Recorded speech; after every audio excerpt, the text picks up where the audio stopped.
இருக்கட்டும், எதுக்கு என்ன வர சொன்ன?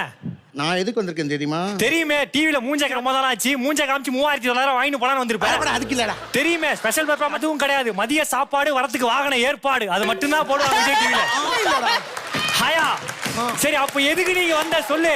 என் பேராண்டி சுரக்கிரவத்தியும் அந்த குட்டி வனிதாவும் அட்டகாசமா ஆடிட்டு இருந்தாங்களே, அவங்க ஆட்டத்தை ஆப்லயே நிறுத்திவிட்டு வெளியில அனுப்பிச்சிட்டாங்களே. ஏன்? ஆமாயா, நல்லா ஆடினாங்க, அதனாலதான் அனுப்பிச்சாங்க. நல்லா அண்ணன் ஏன்டா அனுப்புட? டான்ஸ் ஆட சொன்னா வாயாடினாங்க, அதனாலதான் பாதியிலே அனுப்பிச்சாங்க.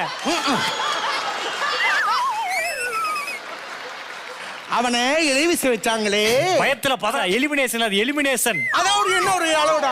அந்த எலிமினேஷன் பாங்களே, அந்த ப்ரோமோ பிச்சுக்கிட்டு கோடி கோடியோ மக்கள் பார்த்தாங்க. ஆமா, அந்த ப்ரோமோ என்னைக்கு டெலிகாஸ்ட் ஆச்சோ மேடம், இந்த ஷோவோட ப்ரொடியூசர் புது வீடுட்டாங்க. சூப்பர் சுரேஷ்.